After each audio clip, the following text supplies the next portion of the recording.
What is going on, you guys? Welcome back to another video. I hope you're having a absolutely amazing day so far. Today we're going to be talking about the Rusty Pick and ways you can get legendary weapons and rolls from the Rusty Pick. So guys, if you're new here, be sure to subscribe for Fallout content, because I do bring you Fallout content quite a few times a week. But anyways, let's waste no time, jump right into the video. First off, the location. So the Rusty Pick, guys, is going to be located in the ash heap section of the map, which is going to be this bottom section right down here, the grayish colored one. And the Rusty Pick is going to be right here. As you see, someone on my team actually marked it right there, so they're actually looking for it right now. If you're a lower level and you don't have this location discovered yet, I recommend taking a little trip down there one of these days. Normally the route to get down there, going through Charleston, does have some enemies, but there are some ways you can take to kind of avoid those enemies. Like, once you find your way down to the Charleston Fire Department, you might as well just take a little bit of a hike down to the Rusty Pick. So let's go ahead and fast travel there now. Alright guys, so if you fast travel here to the Rusty Pick, you're going to be outside the Rusty Pick just like this. So the reason why the Rusty Pick is such an important location, and I am showing you guys how to get there, is basically this is going to be your hub for getting legendary modules to create weapons. These powerful legendary weapons is why I'm here. So first off, when you enter the Rusty Pick, go ahead and try your luck with the the purposely preserved pie. If we get it, that'd be crazy right here. We didn't get it, okay, but I've got it so many times, so it's fine. I think I have like 5 on me right now. A little sidetrack for the video. Yeah, I have 5 on me right now. But anyways, there is a legendary script machine right over here. So this legendary exchange will allow you to actually exchange your weapons for legendary script. Alright guys, so there is a stash box here, so you can pull out the weapons that you would like to get rid of in exchange for legendary script. So basically you're just turning it in here, and as you can see, when there's no special events going on or anything like that, the 500 script should be the vendor limit. Once you get your legendary script, because of course there is machines at most train stations and the White Springs Mall as well, you're going to take it over here to Murmrgh. And Murmrgh is going to allow you to trade your legendary script for items. So these items are quite unique. So what you can do is you can buy a guaranteed 3-star legendary weapon, melee weapon, ranged weapon, armor, or power armor, or you can get these things for legendary modules. You can also get Vault Steel, but if you're not using the armor that requires Vault Steel, there's really no other point in having the Vault Steel, and it's kind of useless, in my opinion. It is really good though if you are trying to scrap the, I believe it is used for any Vault 94 armor set, you know, like the Solar Armor, the Strangler Heart Power Armor, and the Thorn Armor. So it is used for those. Again, if you're not actually trying to make those, it's not really useful. It's kind of just a extra thing that is there. So don't even waste your time thinking you're going to be able to build some cool camp with it or anything like that. That's not what it's there for. But the most valuable thing that Murmrgh has are legendary modules. These modules are going to allow you to roll your weapons and basically put whatever 3-star legendary roll you want, or 1-star or 2-star, whichever one you would like to do. So one other thing you do need to roll are legendary cores. So you can check how many of them you have here in your inbox. Right here, as you can see, I have 507. You get legendary cores from doing quests around the wasteland, so they're pretty easy to come by. Legendary cores aren't really the thing you will run out of. It's the legendary script or legendary modules that you'll run out of the most. So another way you can get legendary script without having to exchange weapons is actually in the Seasons Pass. So if you scroll through the Seasons Pass, there's actually, as you can see, there's legendary modules here. You keep scrolling, and then there's going to be legendary script at the bottom. So you can actually get a good bit of it from the scoreboard just by scrolling through and redeeming your rewards. And actually, if you complete the scoreboard and you have the reroll page unlocked, you can actually just continuously get more legendary modules until you run out. As you can see, you 75 tickets for 10.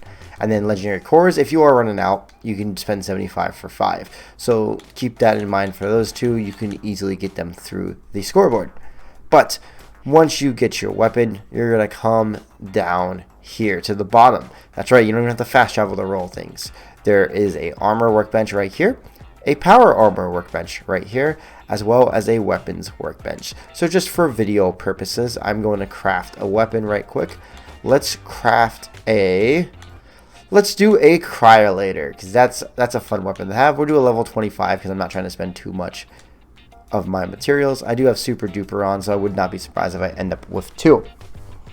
So once you acquire your weapon, you're going to want to go to whatever your respected workbench is, of course, and if it is a power armor workstation, you do have to put the power armor chassis on the ground. You are then going to come over here to your desired weapon you'd like to have a legendary roll, and as you can see, I can click random legendary rolls, and that's where you're going to need your cores and your modules. Alright, so once you have your cores and your modules, guys, you can we're going to do a random 1-star roll in this cryolator. Let's see what we can get here, and we got the bloodied cryolator. That's actually not bad. I wonder what we would have got for the other 2 stars.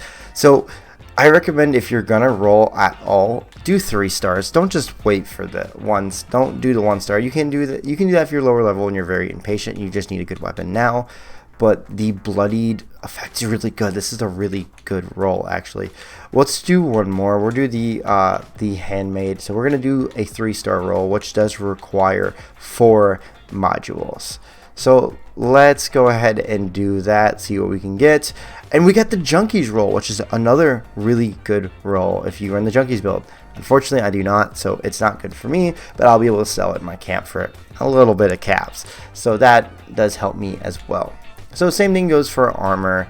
As well as power armor, you just go to these stations and simply give them a quick roll. So let's say if you decide that you do not want these weapons that you just rolled, so you're going to come back upstairs and you can actually trade them back in. You're not going to get all your script back, but as you can see, I can trade in this bloodied cryolator for 5 scripts.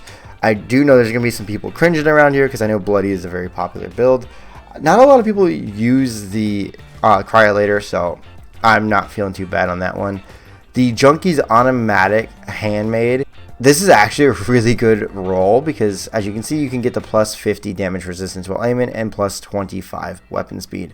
I'll be doing a video on, I'll probably do like a tier list of like the best rolls to have on your weapon pretty soon, based off my opinion, so keep your eyes out for that. But yeah, no, the Rusty Pick, guys, is a very big asset to have. So without the Rusty Pick, you obviously wouldn't be able to roll legendary weapons like that. You need the modules and script. Of course, you can get them other ways, but the Rusty Pick is the best way to do so. There's a Tinkerer's Workbench over here in the bathroom, and also, if you are a herbivore, you can get plenty of glowing fungus. There's plenty throughout the Rusty Pick, as well as brain fungus. There's a few spots in the Rusty Pick that you can actually harvest some brain fungus. So it's actually right down the stairs to this tunnel. And there's going to be tons of it on the wall, so be sure to pick it up if it's something that you are going to use to make brain bombs. So the Rusty Pick is also, if you're a low level and you're in the ash heap, the Rusty Pick's a good hub to use as like a crafting station, because I know if you're a lower level, you don't want to have to go all the way back to your camp and then pay caps to fast travel back. I recommend using the Rusty Pick if you're in like the north side of the ash heap. That way you don't have to travel all the way to your camp. And if you don't have a survival camp, of course, use the Rusty Pick.